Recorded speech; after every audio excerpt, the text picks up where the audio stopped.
Joe Kwang-ho was the kind of man who made grown enforcers lower their eyes when he entered a room. He controlled ports, warehouses, and men who had killed for less than a wrong glance. His own lieutenant said he had never once flinched, not during raids, not during betrayals, not even the night 3 rival bosses tried to have him shot in his sleep. But that afternoon, in the back seat of his black sedan, gliding through a sun-bleached border town, something outside the tinted glass made the most feared man in the syndicate go still. "Stop the car." Min-jun glanced at him in the mirror. "Sir." Kwang-ho was already leaning toward the window, eyes locked on the street. "I said stop the car." The sedan slowed against a curb thick with dust, where pickup trucks idled bumper to bumper and vendors shouted over each other in the heat. Kwang-ho didn't see the crowd. He didn't see the trucks or the shopkeepers dragging crates into the shade. He saw one woman standing behind a battered wooden cart under a hand-painted sign that read $2 tacos. Her dress was torn at the hem. A faded scarf held back her hair. And clinging to her side, small fingers fisted in the fabric of her skirt, was a boy no older than 4. Kwang-ho's mouth opened. Nothing came out. Min-jun pulled the car fully to the curb. "Sir, are you?" Kwang-ho didn't answer. The woman turned, wiping sweat from her brow with the back of her wrist, and for one long second the entire street seemed to lose its sound.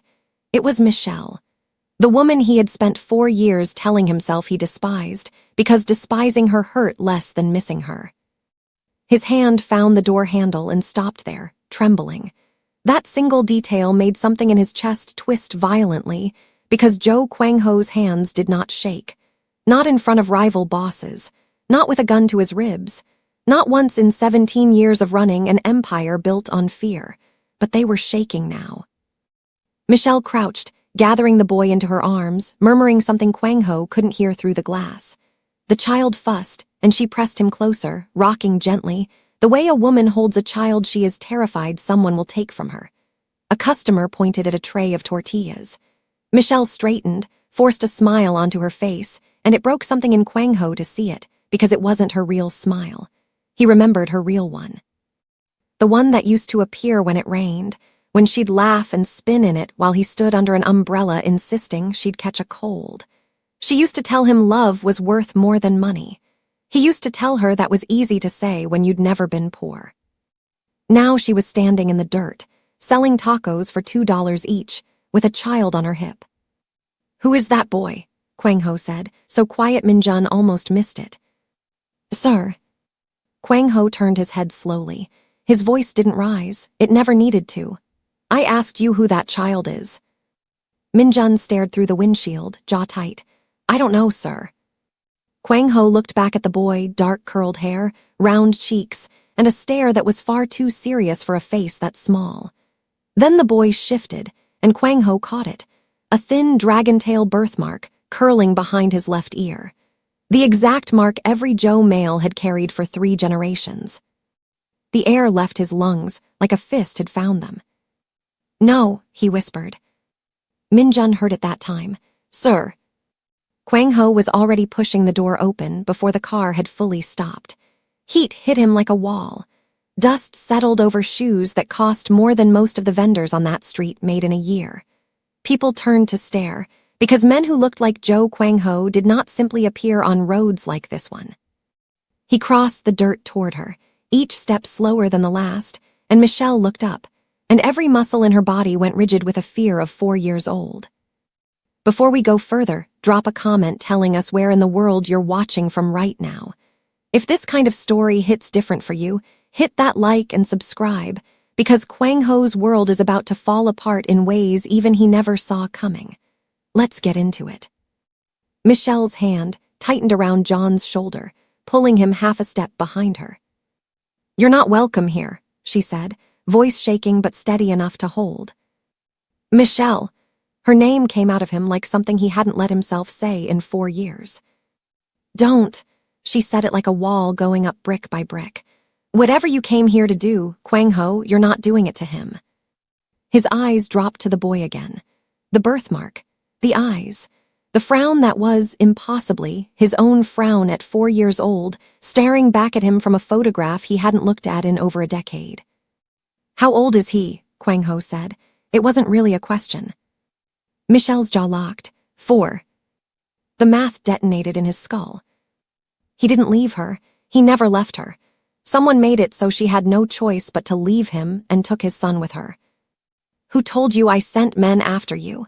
His voice had dropped into the register his enemies knew, the one that made grown men reconsider their next words.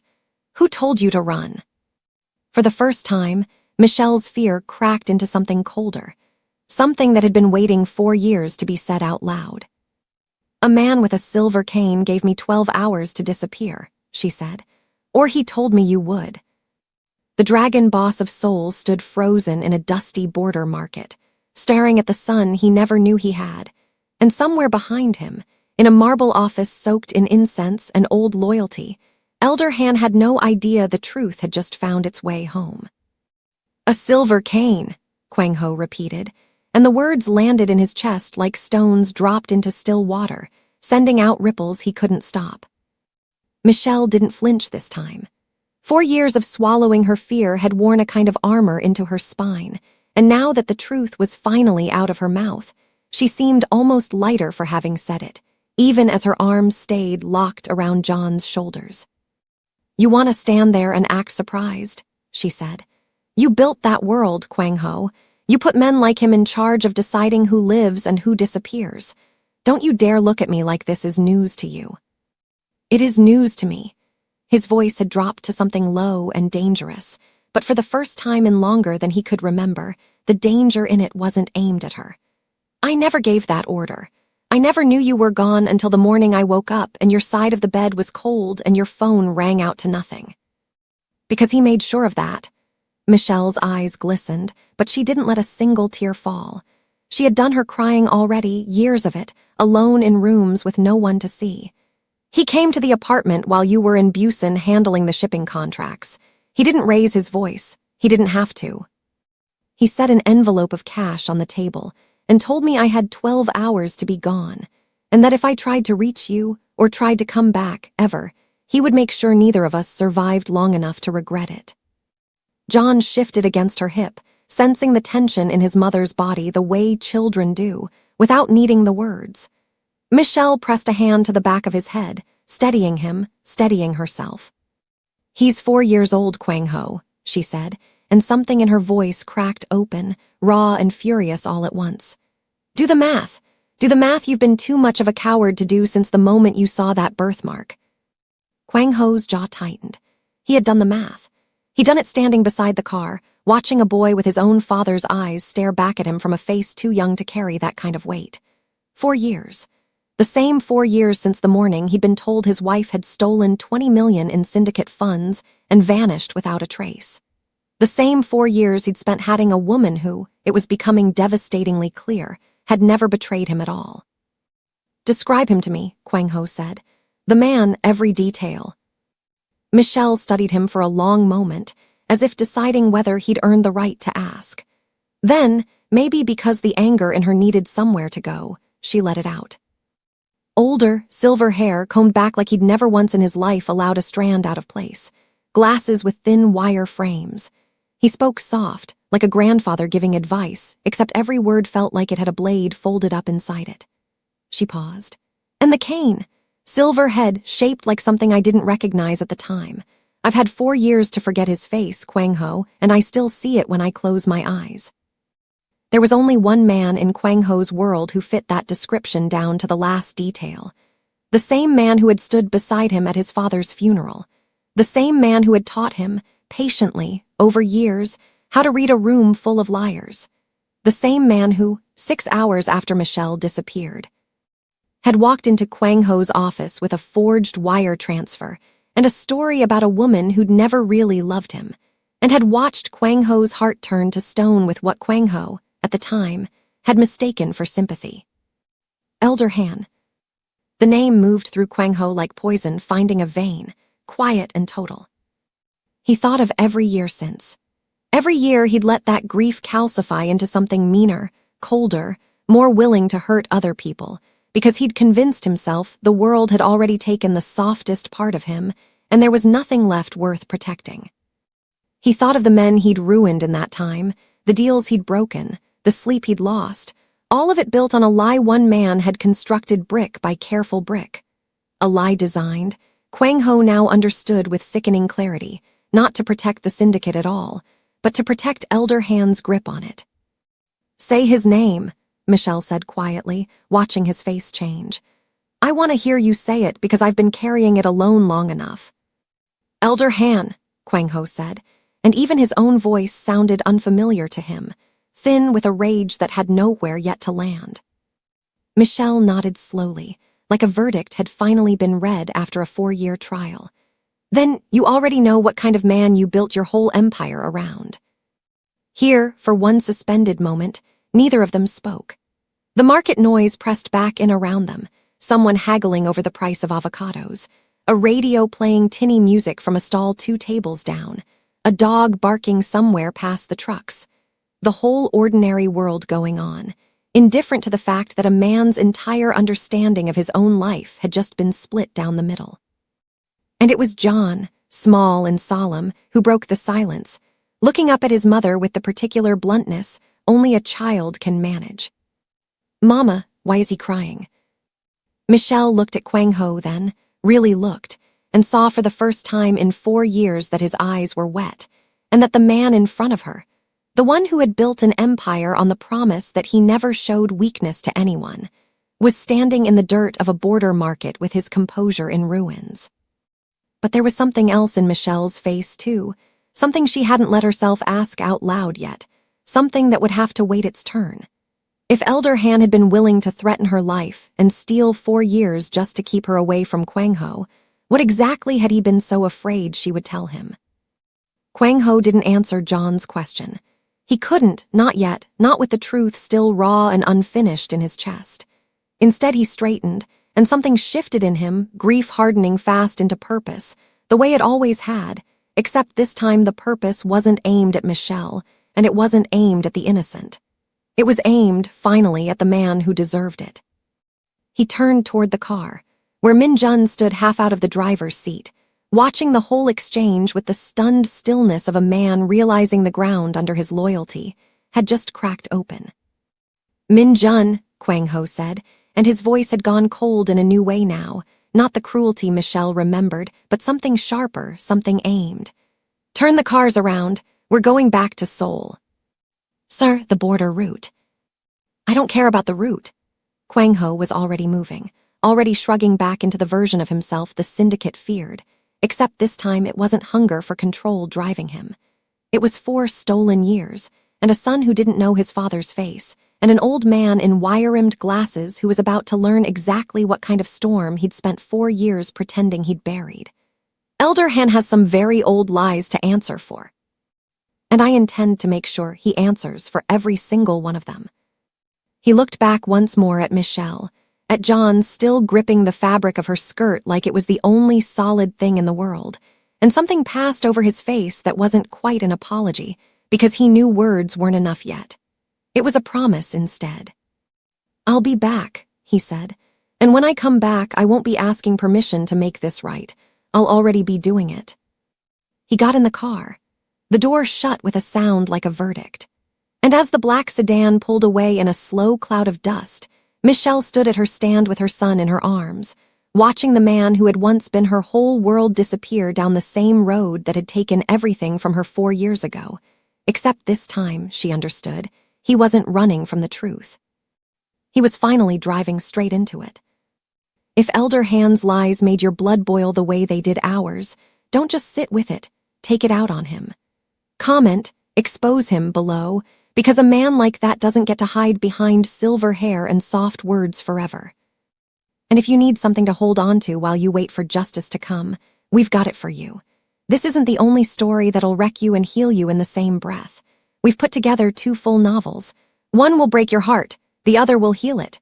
Real stories about love, loss, and the kind of hope you find on the other side of both. Tap the link in the description or the pinned comment to get your copy, free audiobook included. And if you're watching this on your TV right now, just grab your phone, open the camera, and scan the QR code on your screen. It'll take you straight there. Go get it. You've earned a story that loves you back. The road back to Seoul felt shorter than it should have, because rage has a way of collapsing distance, and by the time Kwang Ho's convoy pulled through the iron gates of the syndicate estate, he was no longer the man who had knelt in spirit beside a taco stand in the dust. He was the man the whole underworld had learned, over 17 years, never to underestimate. He didn't go to his office. He didn't call a meeting, didn't summon his captains, didn't do a single thing that would have given Elder Han the courtesy of warning. He went straight to the East Wing, past the guards who stepped aside the moment they saw his face, because even men paid to be fearless knew better than to stand between Joe Kwang Ho and whatever had put that look in his eyes. Elder Han's private study sat behind a door of dark lacquered wood, and behind that, hidden under a false panel in the floor Kwang Ho had only ever seen once, years ago, when Han still bothered pretending there were no secrets between them, a vault. Steel old, the kind of lock that answered only to a code Han had never once shared, not even with the boy he'd raised like a son. Kwang Ho didn't need the code. He had Min Jun bring a torch, and he stood back with his jaw set like granite while sparks rained onto the marble floor, and the vault door finally gave, groaning open on hinges that hadn't turned in years. Inside, the air smelled like paper gone soft with age. He found the wire transfer documents first, the forged ones, the ones Han had shown him 4 years ago as proof that Michelle had stolen 20 million and disappeared. Except now, holding the real originals in his hands, Kwang Ho could see what 4 years of grief had blinded him to. The signatures didn't match. Not even close. A child could have seen it if a child hadn't been too busy drowning in heartbreak to look closely. Then he found the letters. There were 19 of them, unopened, each one addressed in Michelle's handwriting to an apartment Kwang Ho hadn't lived in for years, because Han had made sure of that too, hadn't he? Made sure the address on file was wrong just in case she ever tried. Kwang Ho's hands weren't steady as he opened the first one. The date at the top nearly stopped his heart. It was dated 6 days after Michelle had vanished. Kwang Ho, I don't know if you'll ever see this. I don't know what they told you or what you believe now, but I need you to know I didn't leave you. I would never leave you. I'm carrying our child, and I am so scared, and I don't understand what I did to deserve. The letter ended there, the rest of the page torn away, and Kwang Ho understood with a cold, sinking horror that someone had read it and decided he wasn't allowed to. Beneath the letters, in a slim manila envelope that had clearly never been touched in 4 years, were the ultrasound photos. Grainy black and white, a small curled shape with a heartbeat someone had circled in pen, a date scrawled at the bottom in a doctor's careless hand. Kwang Ho sat down slowly on the cold vault floor, a mob boss who had never once shown weakness in front of his own men, and pressed the photograph to his chest like it might still be beating. You kept her letters for 4 years. His voice, when it finally came, didn't sound like his own. Behind him, unhurried, came the tap of a silver-headed cane against marble. I kept them, Elder Han said, stepping into the doorway of his own violated study with the calm of a man who had expected this day and simply hadn't rushed toward it, because destroying them felt unnecessary. You were never going to find this vault, Kwang Ho. I made certain of that. Kwang Ho didn't turn around right away. He needed one more moment with the photograph, one more moment where the rage hadn't yet swallowed the grief whole. Say it, Kwang Ho said. Say what you did. I want to hear you say it with your own mouth. Han crossed the room slowly, each step measured, and lowered himself into the leather chair by the window as though this conversation, too, were simply another item of syndicate business. I protected you, he said, from a weakness that would have gotten you killed. She was pregnant with my son. She was a liability.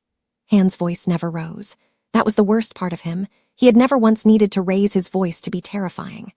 A boss with a family is a boss with a neck waiting for a blade, Kwang Ho. Every rival you would have found her, would have found the child.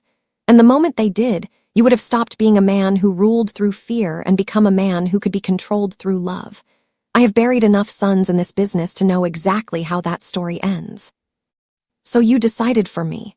Kwang Ho finally turned, and the photograph was still in his hand, and his eyes were wet in a way he made no effort now to hide. You decided my wife should raise my son alone, in poverty, terrified for her life, because you thought you knew better than I did what I could survive." "I know I did," Han said, and for the first time something almost like grief moved behind his wire-rimmed glasses. "I lost my own son to a war he wasn't hard enough to survive, because he let himself love someone the way you loved her. I swore I would never watch that happen to you too." The confession hung in the air, and for one strange, suspended second, Kwang Ho almost understood him, almost saw the shape of a broken old man trying, in his own ruinous way, to protect the closest thing he had to a child. But understanding wasn't forgiveness, and Kwang Ho let that second pass without mercy. "You didn't protect the family, Han," he said, rising to his feet, the photograph still clutched in one hand like evidence at a trial that had already reached its verdict. "You destroyed mine." Somewhere beneath the fury, though, a colder question had begun forming in Kwang Ho's mind, when he hadn't let himself ask yet. If Han had gone this far, forged documents, threatened Michelle's life, torn letters from her own hand, all in the name of protecting the syndicate's strength, then how many other men inside these walls had known, and said nothing, and let Kwang Ho grieve a lie for 4 straight years? Elder Han rose from the chair, leaning on his cane, unbothered, almost pitying. "You can hate me if it makes the guilt easier to carry. But ask yourself honestly, Kwang Ho, in the version of your life where I did nothing, where she stayed, where the whole syndicate knew exactly who to threaten to bring you to your knees, do you truly believe both of them would still be alive today?" Kwang Ho went very still. Because for the first time since he'd stepped out of that sedan and seen Michelle's face across a dusty street, he didn't have an answer. Every single person watching this deserves to feel the fire we feel right now, because a man who tears up an innocent mother's letters and calls it protection doesn't get to sit in a leather chair looking pleased with himself. If you're with us, if you want to see Elder Han lose every ounce of the power he stole 4 years of a family's life to keep, drop a like right now and let him feel it. We're just getting started. He didn't have an answer that night, but by morning he had made a decision, and it was the first decision in 17 years that had nothing to do with power. Kwang Ho left the estate before sunrise, before Min Jun could argue him out of it, before any of his captains could remind him that a man in his position did not travel 4 hours to a border town alone. He left his suit coat folded on the seat of his office chair. He left his sidearm locked in the vault Han no longer had any right to guard. He left, for the first time since he was 17 years old, without a single piece of armor between himself and the world. And he drove himself the whole way, hands tight on the wheel, rehearsing words that kept dissolving before he could finish them. The market was just waking when he arrived, vendors dragging out crates, the smell of wood smoke curling up from the first griddles of the morning. Michelle's stand sat in its usual spot, the cardboard sign still leaning against the post, and she was already there, tying her scarf back, setting out the morning's stack of tortillas with the tired efficiency of a woman who had learned long ago that the world did not pause for grief. She saw him before he reached her, and her whole body went rigid. "I told you not to come back." "I know." Kwang Ho stopped several feet from the stand, close enough to speak, far enough not to crowd her. Around them, heads were already turning. A man in a plain white shirt, no entourage, no car idling with tinted windows, standing in the dirt like he belonged there, though everyone in that market could feel, the way you feel whether changing, that he didn't. "Is that Dragon Boss?" someone murmured behind a fruit cart. "Look at him," said another. "No suit, no men, what is this?" Kwang Ho heard every word and let it pass through him without reaction, because for once in his life, the opinions of strangers meant nothing compared to the one opinion in front of him. "I went to Han's vault," he said. "I found your letters, Michelle, all 19 of them. I found the ultrasound. I found the forged transfer papers he used to convince me you'd stolen from me and run." His voice caught, and he let it, because pretending steadiness in front of her now would have been its own kind of lie. "I didn't know." "I need you to understand that I didn't know, not because I want forgiveness, but because you deserve to hear the truth said plainly, without me softening a single part of it." Michelle's hands had gone still over the tortillas. "You think knowing that fixes anything?" "No," He shook his head slowly. Nothing fixes 4 years, Michelle. I'm not foolish enough to believe otherwise. And then, in front of a market full of strangers who would talk about this moment for weeks, Joe Kwang-ho lowered himself to his knees in the dirt. A gasp moved through the crowd like wind through dry grass. Somewhere, a woman's basket of onions hit the ground and rolled, forgotten. A man selling batteries from a folding table stood up straight, mouth open, unable to look away. "The dragon boss is on his knees in the dust," someone whispered, loud enough to carry, and it moved from mouth to mouth across the market like a current, because everyone there, even the ones who had never heard his name before that morning, understood instinctively that they were witnessing something that should not have been possible. Men like him did not kneel. Men like him made other men kneel. Kwang-ho didn't look at the crowd. He kept his eyes on Michelle, on the fear and fury still warring in her face, on the small boy peeking out from behind the edge of the stand, watching his father in the dirt with wide, uncertain eyes.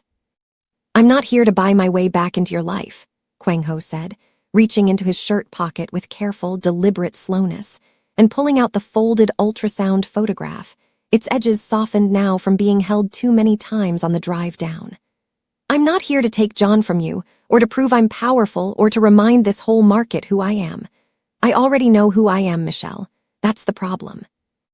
I've spent 4 years being exactly the man I always was, and it cost me everything that mattered."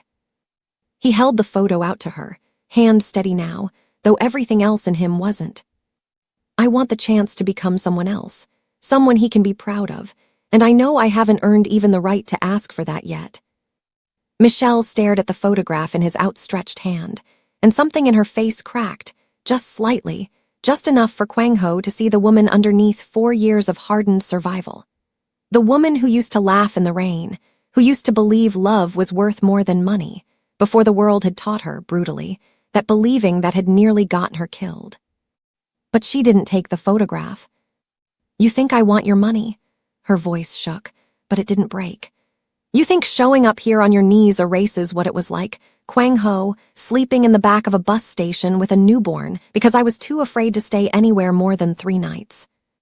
You think I want an apology from a man whose world nearly got us both killed?"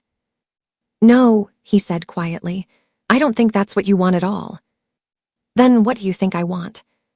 Kwang-ho held her gaze, and for once in his life, he answered without calculation, without strategy, without a single trace of the man who had spent 17 years learning to read every room for weakness. "Safety," he said. "I think you want safety, not money, not apologies, not promises I can't prove yet, just the certainty that you and John will never again have to run from anyone, including me." Michelle's eyes filled, and she looked away fast, toward the griddle, toward anything that wasn't his face, because she had spent 4 years teaching herself not to cry in front of strangers, and she wasn't about to break that habit now, not for him, not even here. "I don't want your syndicate money, Kwang-ho," she said finally, her voice low and raw. "I want safety. That's all I've ever wanted since the night that man came to my door." "Then let me earn it." Kwang-ho was still on his knees, and he made no move to rise. "Let me prove it in a way that doesn't cost you anything else. Let me sweep your floor until you believe me. Let me carry water, wash dishes, whatever this stand needs. I'll do it every day for as long as it takes, and I won't ask for a single thing in return except the chance to be near enough that John learns my face isn't something to be afraid of." Somewhere in the gathered crowd, an old woman selling herbs pressed a hand to her chest, visibly moved, and murmured something to her neighbor about men who finally learn the hard way. Michelle looked at him for a long moment, the dirt on his knees, the photograph still held out in his open palm, the raw, unguarded plea in the eyes of a man the whole underworld feared, and something in her seemed to settle, not into forgiveness, not yet, but into something adjacent to it. A willingness, at least, to see whether the man in front of her could become what he claimed he wanted to be. "You can sit," she said finally, nodding toward the far edge of the market, near the tarp where the empty crates were stacked. "At the edge, not near the stand, not near him." Her voice hardened again on those last words, protective, absolute. "You earn every step closer than that, Kwang-ho, every single one." It wasn't forgiveness. It wasn't even close to trust. But it was a door left open half an inch, and Kwang Ho understood, kneeling there in the dust with the whole market watching, that it was more than he had any right to expect, and far more than he intended to waste. He rose slowly, brushed the dirt from his knees, and walked toward the edge of the market without another word, without looking back to see if anyone was still staring, because for the first time in years, what other people thought of him didn't matter at all. Behind him, unnoticed by everyone in that market, a black car had slowed at the edge of the road, not Minjun's, not one of his own, and a man inside lifted a phone to snap a single photograph of Joe Kwang Ho kneeling in the dirt before driving away without a sound. If watching him drop to his knees after everything Elder Hand stole from this family gave you even an ounce of satisfaction, don't just feel it, show it. Hit that subscribe button right now, because Kwang Ho has a long way to go to earn back what he lost, and you don't want to miss a single step of it. The photograph made its way to Elder Hand's desk by that evening, though Kwang Ho wouldn't learn that until later. For now, 3 days had passed since he'd knelt in the dirt. 3 days of sweeping the ground around Michelle's stand, hauling water, stacking crates, saying little, earning nothing but the wary, watchful tolerance of a woman who still kept her son on the far side of her body whenever Kwang Ho came within 10 feet. It was on the 4th morning that Officer Brody's patrol car rolled up beside the market, kicking dust onto the tarps, and Kwang Ho felt the change in the air before he understood its source. Michelle stiffened at her griddle.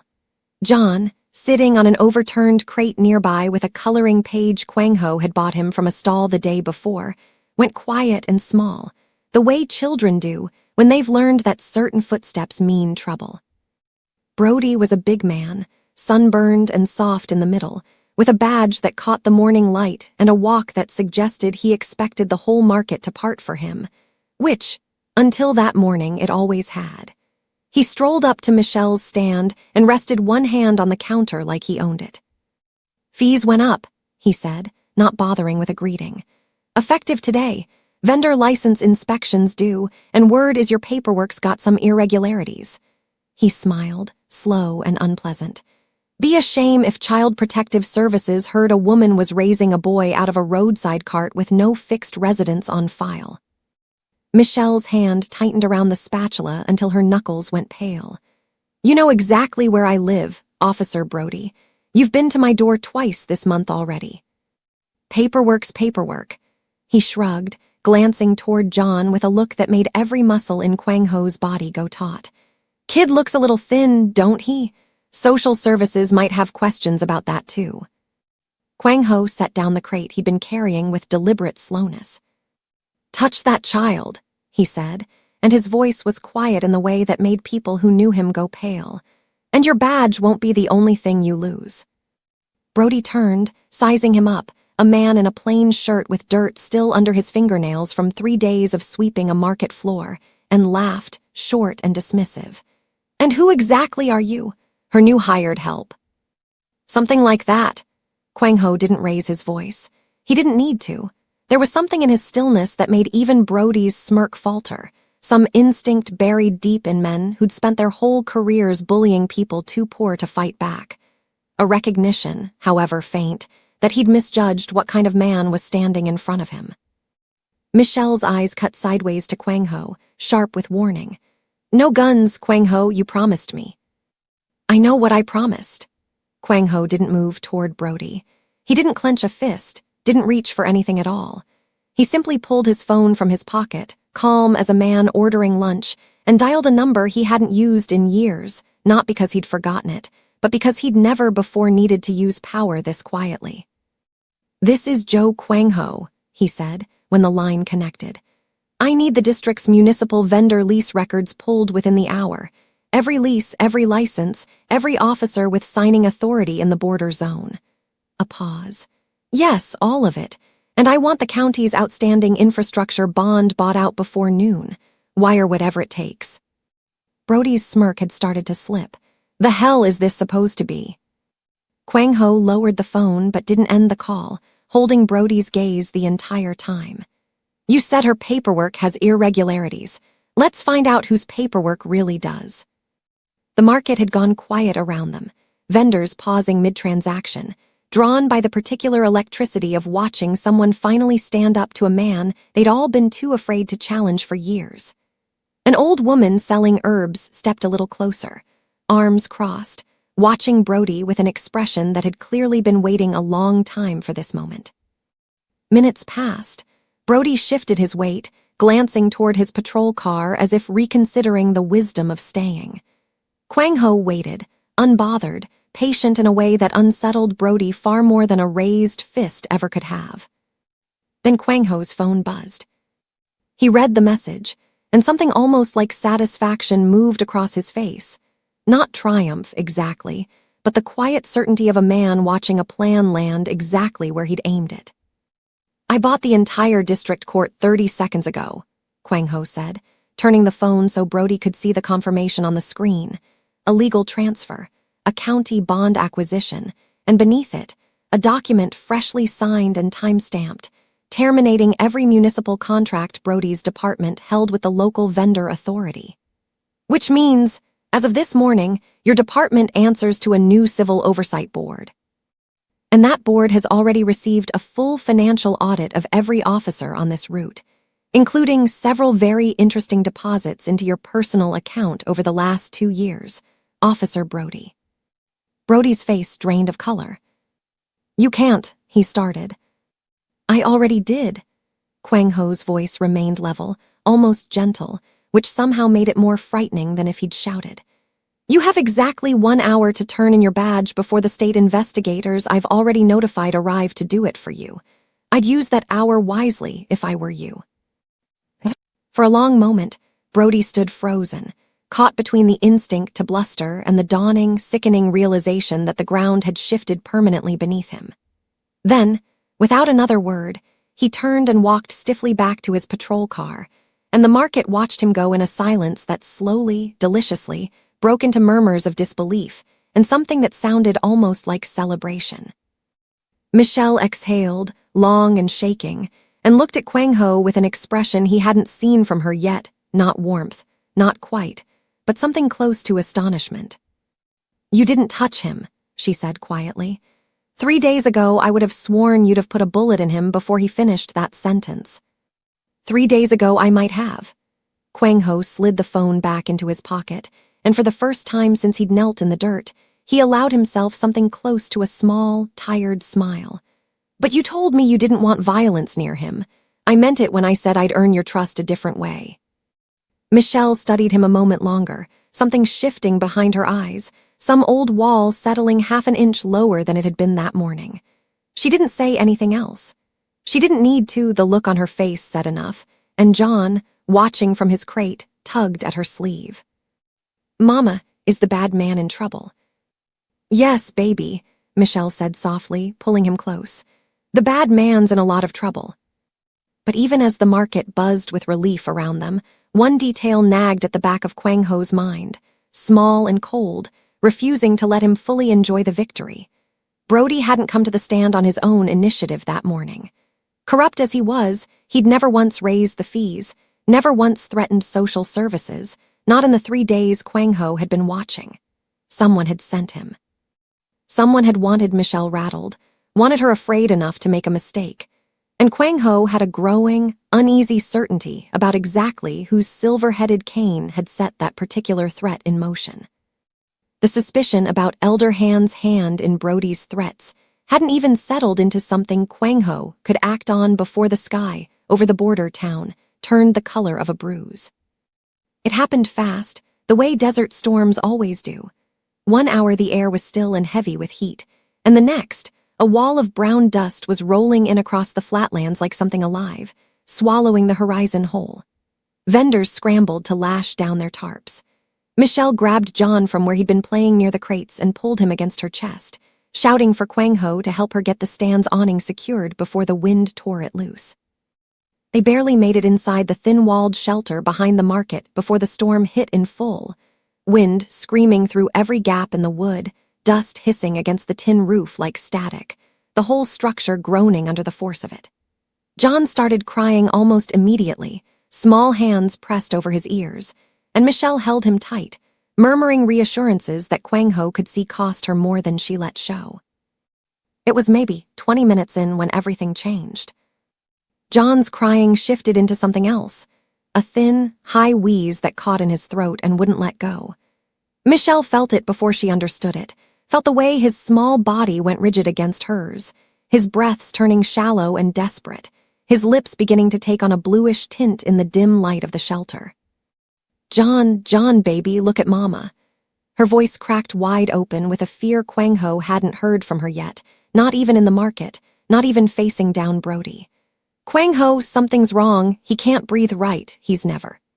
Kwang Ho was already on his knees beside them, pressing 2 fingers gently to the racing pulse at John's small wrist, watching the way his chest heaved without pulling in enough air, watching the panic in his son's eyes as his body betrayed him in a way neither of them understood. "Does he have asthma? Has this happened before?" "Not like this, sometimes when he runs too hard, but never." Michelle's hands were shaking as she smoothed John's damp hair back from his forehead, and that was when she felt it, the heat radiating off his skin, far beyond anything a fever should allow. "He's burning up. Kwang Ho, he's burning up and he can't breathe." The wheeze deepened into something worse, a thin whistling rasp with every inhale, and John's small fingers clawed weakly at his own chest, as if he could pull the air in himself if he just tried hard enough. "His lungs are failing. We can't wait for an ambulance," Kwang Ho said, and there was no calculation left in his voice now, none of the careful control that had carried him through Elder Han's study or Brody's threats. There was only pure animal urgency. "The nearest hospital's 40 minutes out on a good road. Nothing's coming through this storm to reach us." "Then what do we?" "I carry him." Kwang Ho was already shrugging off his outer shirt, wrapping it tight around John's small frame to shield him from the worst of the blowing dust. "There's a medical transport station 2 miles east, past the old grain depot. Min-jun mentioned it when he was mapping the region. If I go now on foot, I can make it before." "In this storm, Kwang Ho, you'll never see 3 feet in front of you." "I don't have a choice, Michelle." He looked at her, and in that look was the whole 4 years compressed down into a single unbearable moment. A father who had missed every first breath, every fever, every small catastrophe of his son's short life, refusing, absolutely refusing to let this be the one he arrived too late for. "I'm not losing him, not after everything it cost to find him." Michelle's face crumpled, terror and trust warring visibly across it, and then she nodded, fast and desperate, pressing one shaking kiss to John's burning forehead before helping Kwang Ho lift him securely against his chest. "Bring him back to me," she said, her voice breaking wide open. "Kwang Ho, I swear to God, bring my baby back to me." "Our baby," Kwang Ho said, and then he was gone, out into the storm, dust swallowing him whole within 3 steps. The walk that followed would live in Kwang Ho's memory for the rest of his life as something outside of time. The wind screaming against him from every direction, grit tearing at his exposed skin, visibility collapsed down to arm's length, and through it all, the small, precious weight of his son cradled against his chest, wheezing breath by wheezing breath, growing weaker with every passing minute. "Stay with me," Kwang Ho said, over and over, half to John and half to whatever force in the universe might be listening. "Hold on, son, just hold on a little longer." John's small hand found the collar of Kwang Ho's undershirt and gripped it weakly, and something about that tiny, trusting fistful of fabric undid something in Kwang Ho that 4 years of grief and rage had never managed to touch. "Hold on, son," he said again, voice raw against the howling wind. "Appa's got you. I promise Appa's got you." He didn't know, in that storm, whether the boy could even hear him. He didn't know if the word would mean anything to a child who had never once been given the chance to use it. But he said it anyway, because in that moment it wasn't a claim he was making for himself, it was a vow. By the time the lights of the medical transport station broke weakly through the dust, Kwang Ho's arms had gone numb from holding John's dead weight against him, his own lungs burning from breathing air thick with grit, his eyes streaming from more than just the storm. He staggered through the doors shouting for help, and the next several minutes dissolved into a blur of hands pulling John from his arms, an oxygen mask, a nebulizer, urgent voices calling numbers Kwang Ho didn't understand. A medic pressing him back against a wall and telling him, "Sir, you need to let us work." He didn't remember calling Michelle. He only remembered, sometime later, standing in a hallway that smelled of antiseptic and dust, watching through a window as doctors worked over his son's small body, and feeling, for the first time since he was a boy himself, utterly powerless. Michelle arrived nearly an hour later, having begged a ride from a neighbor willing to risk the tail end of the storm, and she found Kwang Ho exactly where he had been the whole time, seated on a hard plastic chair beside John's hospital bed, one hand wrapped around his son's small fingers, his shoulders shaking with a grief he had never once, in 4 years of Michelle knowing him, allowed himself to show. He was crying, not the controlled, composed grief of a man managing his own image. Real, racking sobs, silent and desperate, the kind that comes only when every wall a person has built around themselves finally gives way at once. Michelle stood frozen in the doorway, and something in her chest cracked open at the sight of it. The most feared man in Seoul, undone completely, weeping over their sleeping son's hand as the fever finally began to break. "I've never seen him shed a single tear until tonight," she whispered, more to herself than to anyone, and something in that admission landed heavier than she expected, because it meant something had shifted in her too, watching this. It meant she was starting, despite every instinct screaming at her not to believe him. John stirred slightly in his sleep, his breathing finally evening out beneath the oxygen mask, and Kwang Ho pressed his forehead gently to the back of his son's small hand, murmuring something in Korean too soft for Michelle to catch. She stepped further into the room, and Kwang Ho looked up at her, his face raw and unguarded in a way she had never once seen from him during their entire marriage. Not on their wedding day, not through any of the hardships that came after. Whatever wall had stood between the ruthless boss and the man underneath had finally, completely collapsed. "He's going to be all right," the doctor said gently from the doorway, checking the monitors. "We caught it early enough, though I have to ask, has anyone in the family had recurring respiratory issues? This kind of severe reaction sometimes runs in bloodlines." Michelle's breath caught, and beside her, Kwang Ho went very still, because there was only one bloodline anyone in that room needed to be asking about, and the question hanging unspoken in the room now was whether whatever had triggered John's collapse tonight was simply the storm or something buried far deeper, something neither of them yet understood. If a moment like this, a man laying down every wall he ever built for the son he almost lost, moved something in you tonight, you need to feel it again, deeper, in a story built entirely around it. This is exactly the kind of heartbreak and healing journey waiting for you in the collection linked in the description below. 2 full novels, one that will break your heart, and one that will put it back together. Tap the link, or if you're watching on your TV right now, grab your phone and scan the QR code on your screen. Go feel something tonight. You've earned it. Kwang Ho didn't have time to answer the doctor's question, because Min Jun's number lit up his phone with the kind of insistence that meant only one thing, and he stepped into the hallway to answer it with his heart already sinking before Min Jun said a word. "Sir," Min Jun's voice was low, clipped, the tone he used only when the situation had already gone bad. "I need you to listen carefully and not react. There's a black transport van 3 blocks from the clinic. 4 men. I recognized one of them. He runs security for Han's personal estate." Kwang Ho's blood went cold. "What are they doing here?" "I don't know yet, but sir, they're not dressed like syndicate. No colors, no marks. This is a cleanup crew." A pause, heavy with everything Min Jun didn't want to say next. "Elder Han sent a cleanup crew to room 304. The hallway seemed to tilt beneath Kwang Ho's feet.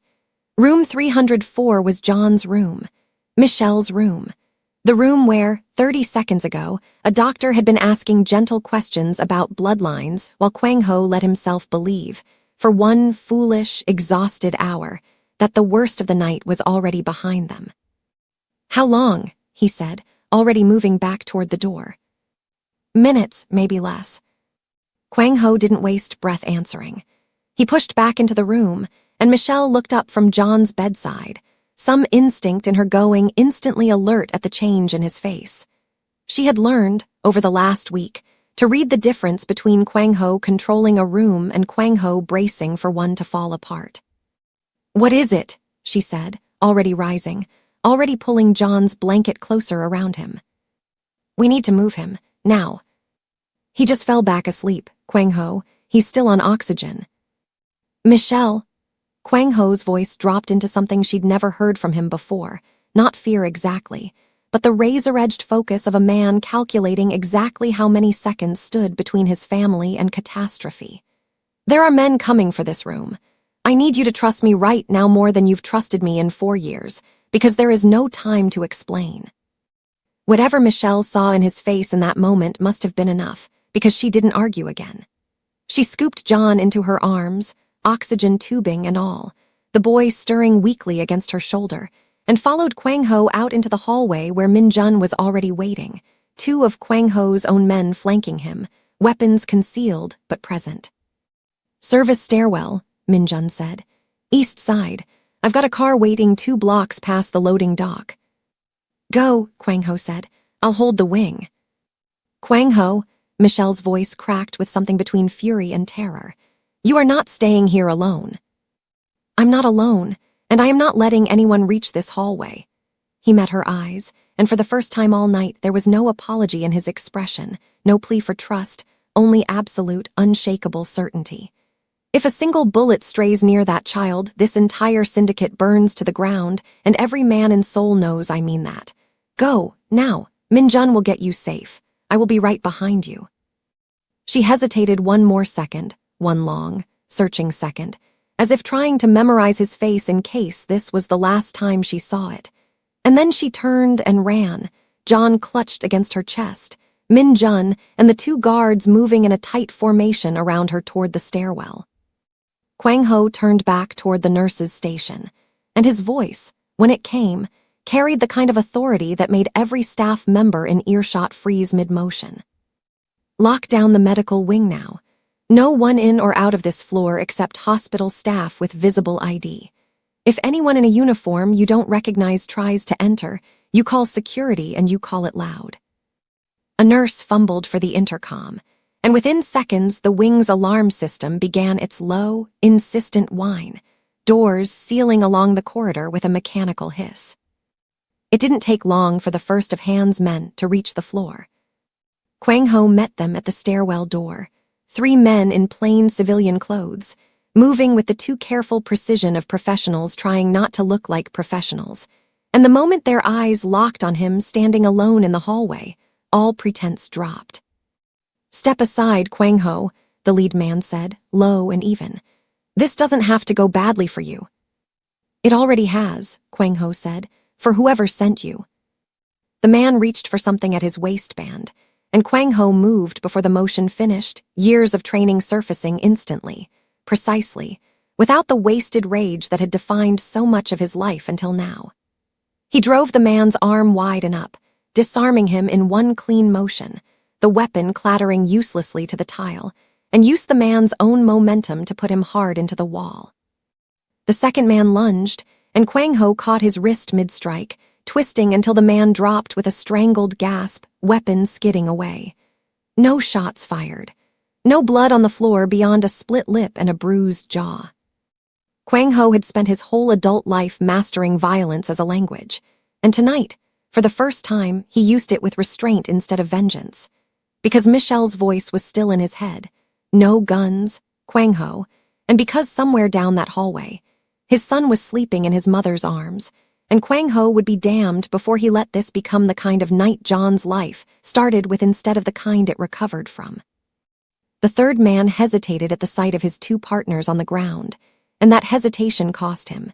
Min Jun's guards arrived from the far stairwell, closing the pincer, and within moments all 3 intruders were zip-tied and disarmed on the hospital tile, hospital security finally arriving in a flood of confused, adrenaline-flushed staff. Kwang Ho crouched beside the lead man, breathing hard, his composure otherwise fully intact. "Who sent you?" The man said nothing, jaw tight, eyes burning with the particular defiance of someone more afraid of the man who'd sent him than the man standing over him now. "You don't have to answer," Kwang Ho said quietly. "I already know." He rose, straightened his shirt, and turned to find the hospital's head of security staring at him with wide, uncertain eyes, clearly unsure whether he'd just watched a rescue or a war. "Call the police," Kwang Ho said. "Tell them exactly what happened. I'll be here to give a full statement, and I'll make sure every legal consequence lands exactly where it should." He paused, and something in his voice hardened into a promise. "I want this on record, publicly. I want it known that men were sent to this hospital tonight to harm a mother and her 4-year-old son." By the time he reached the loading dock, Michelle was waiting beside the car, John finally stirring awake against her shoulder, his breathing steady now, his small eyes blinking blearily up at the night sky. She looked at Kwang Ho, at the faint bruise forming along his jaw, at the torn sleeve of his shirt, at the calm, dangerous stillness that had replaced the panic of an hour ago, and something in her chest gave way completely. "You came back," she said, voice breaking. "I told you I would." She didn't move to embrace him. 4 years of caution didn't dissolve in a single night, no matter how much this one had shifted between them. But she didn't step back either, and for a long moment they simply stood there, John half asleep between them, the desert night finally settling quiet and clear after the storm. "They were sent for him," Michelle whispered, glancing down at her son. "Weren't they, not just to scare us, to take him?" Kwang Ho's jaw tightened. "Yes." "Han." "Yes." Michelle's arms tightened protectively around John, and when she looked up at Kwang Ho again, there was something new in her eyes, not just fear anymore, but a fierce, unshakable resolve that mirrored his own. "Then this isn't just your fight anymore, Kwang Ho. Whatever you're planning to do to him, I want to be there when it happens."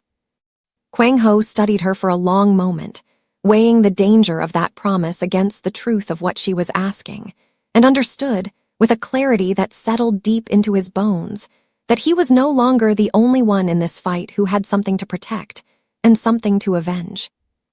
But even as Min Jun pulled the car forward, and they loaded Michelle and John inside toward the safety of a protected location, Kwang Ho had spent the drive arranging.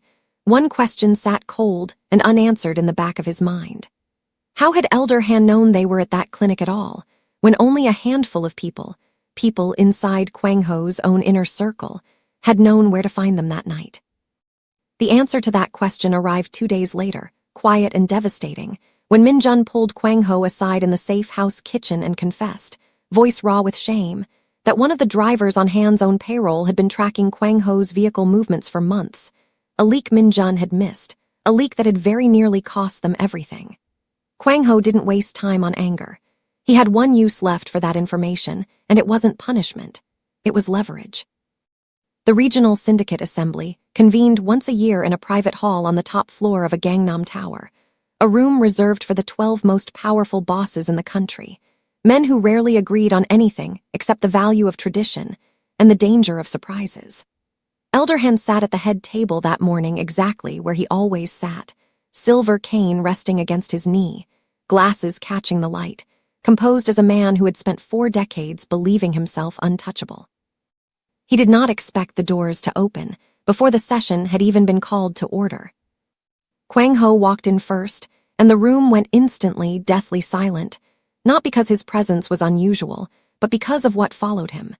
Min Jun, carrying a heavy leather case, and behind Min Jun, unmistakably, Michelle, dressed simply, spine straight, her face set with a calm dignity that made every man at that table sit up a little straighter, uncertain what they were witnessing. "This session is not on the agenda," one of the older bosses said, half rising from his seat. "Kwang Ho, what is the meaning of this?" "The meaning," Kwang Ho said, walking the length of the room until he stood directly across the table from Elder Han, "is that this assembly is now under my direct authority, effective immediately, under emergency provision, on grounds of syndicate treason committed by a senior advisor." A ripple of shock moved through the room. Elder Han's expression didn't change, not outwardly, but Kwang Ho had spent 17 years learning to read the smallest tell in a man's face, and he saw it now, the faint, almost imperceptible tightening around Han's eyes. "Treason," Han repeated, voice smooth as ever. "That's a serious accusation, Kwang Ho, even from you." "It's not an accusation." Kwang Ho nodded to Min Jun, who set the leather case on the table and opened it, spreading the contents across the polished wood for every boss in the room to see. Forged wire transfers, undelivered letters, financial ledgers spanning years, documenting funds quietly siphoned under false accounts, funds that traced not to Michelle, not to any imagined theft, but directly back to accounts under Elder Han's private control. It's evidence. Murmurs broke out around the table, and Kwang Ho let them build for a moment before raising his voice to cut through it. 4 years ago, I was told my wife stole 20 million in syndicate funds and disappeared. I have spent 4 years believing that lie and building an empire on the grief of it. He placed one hand flat on the table, leaning forward, his eyes never leaving Han's face. The truth is that Elder Han threatened her life, forced her into hiding while pregnant with my son, forged the very documents that convinced this board and convinced me of her guilt, and has spent every year since quietly funneling syndicate money into private accounts under the cover of a lie he invented to protect his own control. "Show the board the silver cane's true ledger," Min Jun said quietly, sliding a final folder across the table. The real financial records, recovered from the vault, laid bare beside the forgeries for direct comparison. Elder Han rose slowly, leaning on his cane, and for the first time that morning, something like real anger flickered across his composed features. "You would destroy 4 decades of loyalty over the word of a woman who abandoned her post in this family the moment it became inconvenient." "She didn't abandon anything," Michelle said, stepping forward before Kwang Ho could respond, her voice steady despite the roomful of powerful men staring at her like an intrusion. "I was 7 months pregnant when you came to my door with an envelope of cash and told me I had 12 hours to disappear or you would kill me yourself. I have spent 4 years raising his son alone, in poverty, terrified every single day that men like the ones in this room would find us. I am not here to ask any of you for forgiveness. I am here because every one of you deserves to know exactly what kind of man you have been following." The room had gone utterly silent, the weight of her words settling over the table like a verdict already rendered.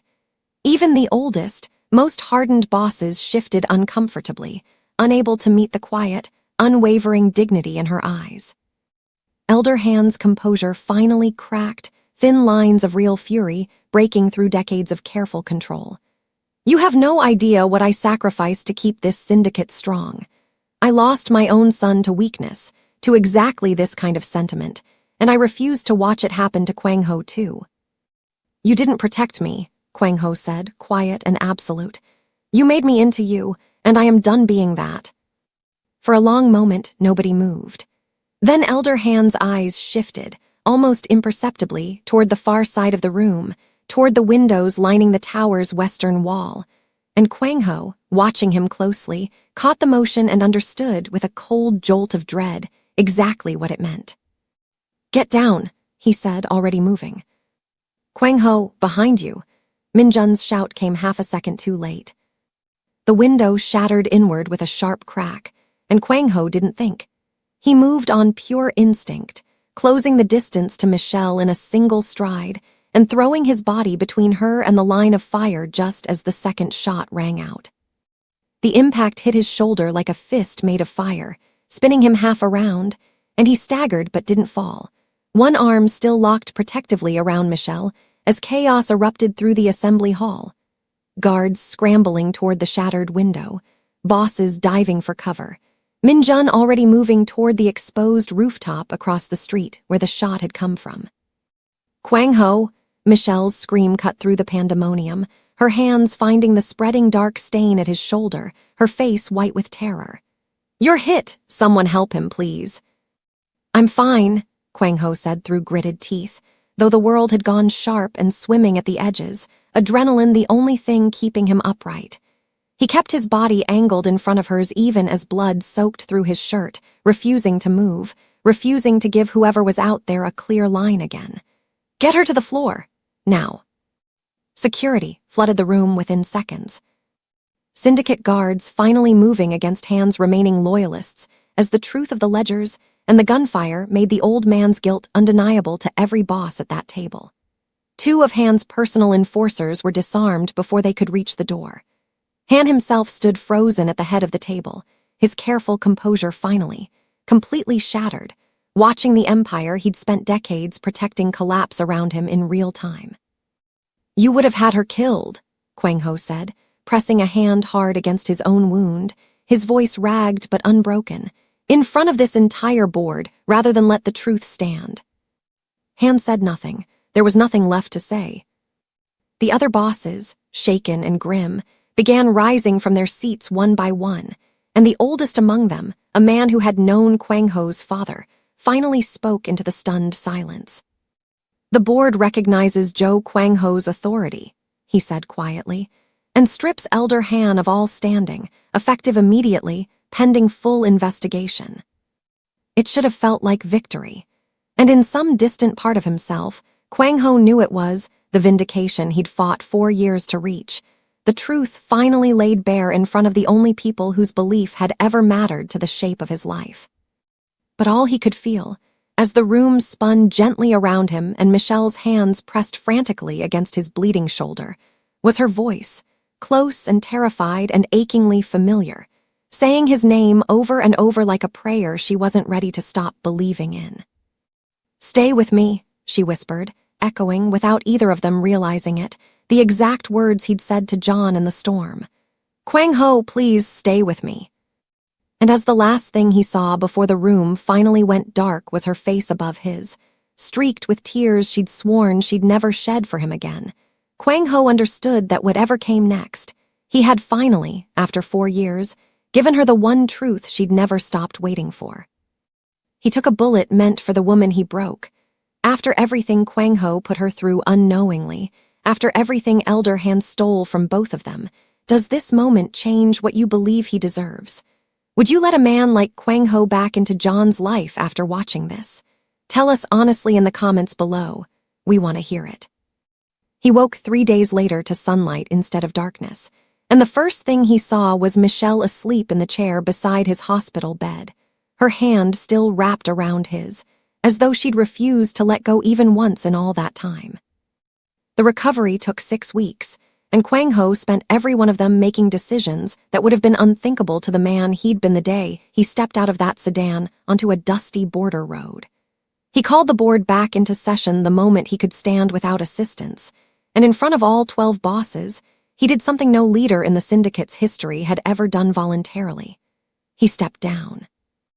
"I'm not walking away from responsibility," he told them, Min-jun standing at his side, the room quieter and more respectful than it had been in years. "I'm walking toward it.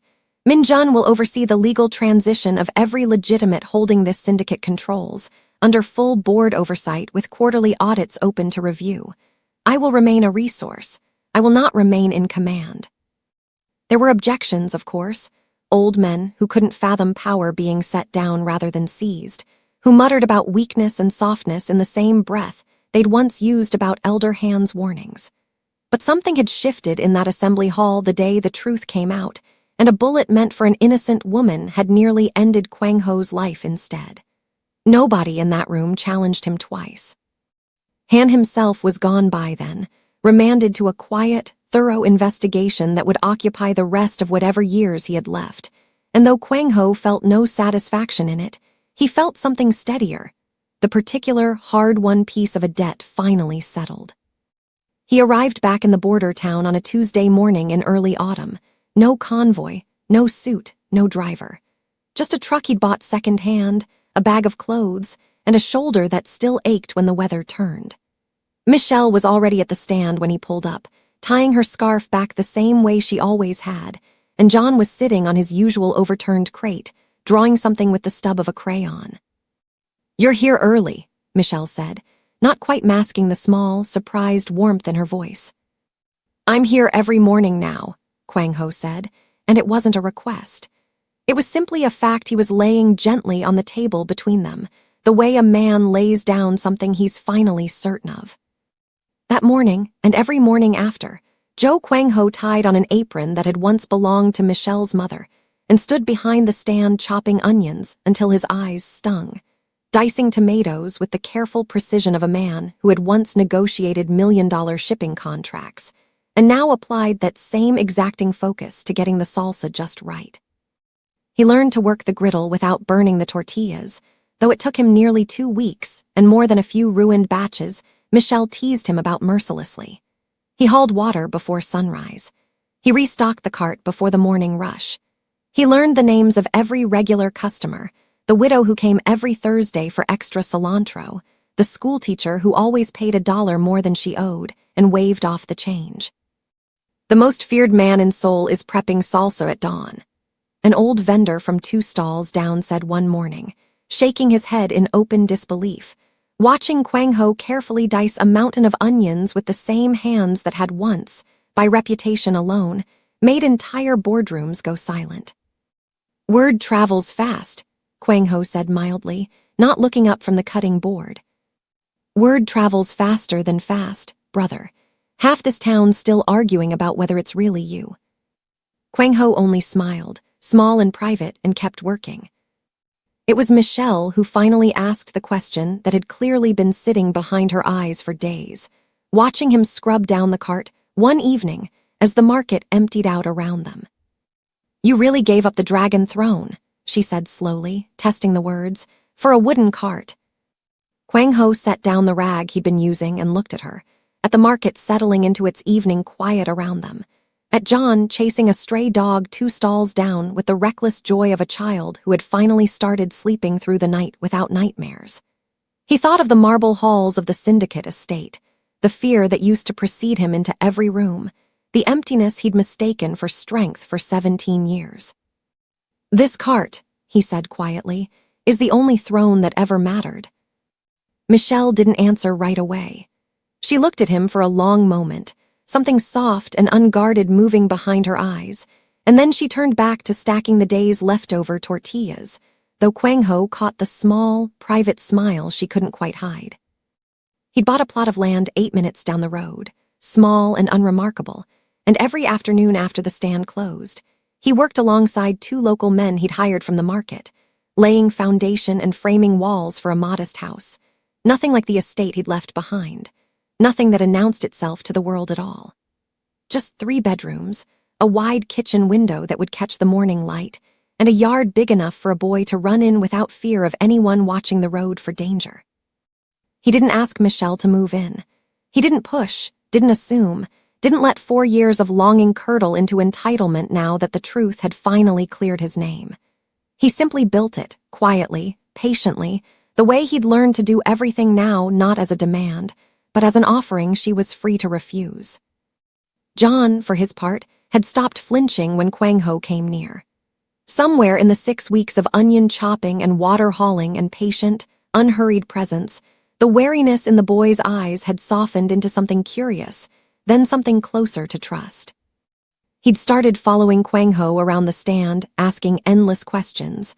"Why do you cut it like that? Why does the griddle sizzle? Why do your hands have pictures on them?" And Kwang Ho answered every single one with a patience that would have stunned every enforcer who'd ever served under him. One evening, as the sun dropped low and gold over the market, and the day's last customers wandered home, John tugged at Kwang Ho's sleeve while he was scrubbing the griddle clean. "Will you teach me?" the boy asked, looking up with an earnestness that hit Kwang Ho square in the chest. "How to make the tacos, like Mama does." Kwang Ho crouched down slowly, careful of his healing shoulder, until he was eye level with his son. "I'd like nothing more," he said, and meant it more completely than he'd meant almost anything in his life. Michelle watched the exchange from the edge of the stand, arms crossed, a dish towel forgotten in one hand, and something in her posture had changed over these 6 weeks in ways she hadn't fully admitted to herself yet, the guardedness easing degree by degree, into something that still wasn't quite trust, but was no longer quite fear either. That night, after the stand was closed, and John had fallen asleep in the truck on the short drive back to the small rented room Michelle still called home, Kwang Ho carried his sleeping son inside and laid him gently in bed, tucking the blanket around him the way he'd watched Michelle do 100 times now. When he stepped back out onto the porch, Michelle was standing there in the cool evening air, watching him with an expression he couldn't quite read. "The house," she said quietly, "the one you're building, 8 minutes from here." "Yes." "Why 3 bedrooms?" Kwang Ho met her eyes, and for once he let every bit of hope he'd been carefully guarding show plainly on his face. "Because I was hopping," he said slowly. "That one day, it wouldn't just be his and mine." Michelle didn't answer. She only looked at him for a long, searching moment, the porch light catching the first genuine softness he'd seen in her eyes since the day he'd stepped out of that sedan. And then, without a word, she reached out and took his hand. Her hand stayed in his for a long moment on that porch, warm and steady, before she finally spoke. "I'm not promising you everything, Kwang Ho," she said quietly. "Not yet, but I'm not closing the door anymore either." It was enough. After 4 years of silence, of grief he'd carried like a stone in his chest, of a truth he hadn't known he was owed, it was more than enough. Kwang Ho simply nodded, careful not to reach for more than she'd offered, and walked back to his truck with something lighter in his chest than he'd felt in longer than he could remember. The weeks that followed moved with the particular, unhurried rhythm of a life finally settling into its proper shape. The house on the 8-minute road finished its framing, then its roof, then its windows, until one Saturday morning Michelle stood in the doorway of the finished kitchen, sunlight pouring through the wide window Kwang Ho had built facing east, and said simply, "It's beautiful," in a voice that told him everything he needed to know about what came next. They moved in on a Sunday. John claimed the smaller of the 2 extra bedrooms immediately, declaring it his because the window looked out over the yard where he'd already decided a dog was going to live one day, a negotiation Kwang Ho suspected he'd be losing sometime very soon. Michelle hung her mother's apron on a hook by the stove. And in the front hallway, on a nail Kwang Ho had placed there himself without being asked, Michelle hung the old torn blue dress, the one she'd worn the first day he stepped out of that sedan and saw her selling tacos on a dusty road. Not to punish him with the memory, but to keep it close, a reminder of exactly what they'd survived to reach this kitchen, this window, this quiet, ordinary Sunday morning. "Why keep it?" Kwang Ho asked once, watching her smooth a hand over the frayed fabric. "Because I never want to forget what I was strong enough to carry," Michelle said, "and I never want you to forget what it cost." He never did. The stand still opened every morning, because Michelle wasn't the kind of woman to abandon something she'd built with her own 2 hands just because life had gotten easier. And Kwang Ho understood that about her now in a way he hadn't 4 years ago. That her pride wasn't stubbornness. It was the last unbroken thing she'd managed to hold onto through everything Elder Han had cost her, and he would sooner lose his other shoulder than ask her to set it down. So every morning, the same as always, Kwang Ho arrived before sunrise to chop onions and prep the griddle. And every morning, John was right behind him, small hands eager to help even when helping mostly meant getting in the way. It was on an ordinary Thursday, the market just waking, the smell of wood smoke curling into a sky still soft with early light, that John came barreling around the side of the stand, clutching a piece of paper, crayon marks bright against the white, his face lit with the particular urgency only a 4-year-old with news can carry. "Appa, look at my drawing." The word landed in the middle of the market like something sacred. Kwang Ho went still, the knife forgotten in his hand, and turned slowly to find his son holding up a drawing of 3 figures standing in front of a small square house. A woman with curly hair, a boy with a crooked smile, and a taller figure with dark hair standing between them, all 3 holding hands beneath a sun John had colored gold and enormous, taking up half the page. "That's us," John said, pointing proudly at each figure in turn. "That's Mama, that's me, and that's you, Appa. See, I made the house too." Kwang Ho crouched down slowly, and for the second time since he'd stepped out of that sedan onto a dusty road, he found himself unable to speak. Except this time, it wasn't grief closing his throat. It was something so full and so unexpected that he had to blink hard against the sting in his eyes before he could answer. "It's perfect," he said, his voice rough. "It's the best drawing I've ever seen in my life." John beamed, entirely unaware of the weight of what he'd just said, already chattering about where he wanted to hang it, already moving on to the next small urgent thought the way children do. But across the stand, Michelle had gone still too, one hand pressed to her mouth, watching the 2 of them with tears standing bright and unashamed in her eyes. She didn't try to hide them, not this time. Kwang Ho rose, and for a long moment their eyes held across the space of the market, over the griddle, over 4 years of grief finally, completely resolved. And Michelle nodded once, small and certain, before turning back to the stand as though she needed a moment to gather herself before either of them said anything more. The morning rush came and went, familiar as always. The widow with her extra cilantro, the schoolteacher who overpaid on principle, a dozen small ordinary exchanges that Kwang Ho had learned, over these past months, to treasure more than he'd ever treasured a single deal made in a marble boardroom. By the time the last customer wandered off with her order, the sun had climbed high and gold over the market, and Michelle wrapped one final taco in wax paper and held it out to him. "Dinner's ready, Kwang Ho," she said, and there was something in her voice, warm, easy, entirely unguarded, that told him this wasn't really about the taco at all. "Come inside." He looked at her for a moment, at the life stretched out behind that simple invitation. The house with its wide kitchen window, the drawing already destined for the refrigerator door, the torn blue dress hanging in the hallway as a quiet, permanent testament to everything they'd both survived to reach this exact, ordinary, extraordinary moment. "We leave the dust behind starting today," she added, softer now, and reached for his hand the way she had that evening on the porch, except this time there was no hesitation in it at all.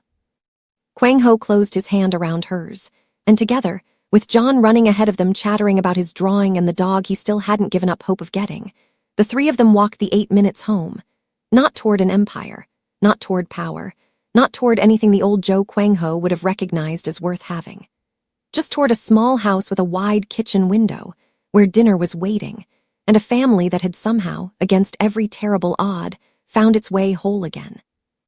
Behind them, the dust of the border road finally settled quiet in the golden evening light, holding nothing now but the fatting footprints of everything they'd walked through to get here. If John calling him Appa for the first time got you right in the chest, if you felt every single thing this family fought through land in that one perfect word, type Appa in the comments right now and let us know we're not the only ones who cried. And if this story stayed with you, if you found yourself needing a happy ending this badly by the end of it, we've got 2 more waiting for you. One that will break your heart wide open, and one that will heal every piece of it back together. Real stories about love, loss, and the kind of hope that survives the worst of it. Tap the link in the description or the pinned comment to get your copy free audiobook included. Watching on your TV right now. Grab your phone, scan the QR code on your screen, and go feel something tonight. Thank you for walking this whole journey with Kwang Ho, Michelle, and John. Stories like this one exist because people like you show up for them, chapter after chapter, and we'll see you in the next one.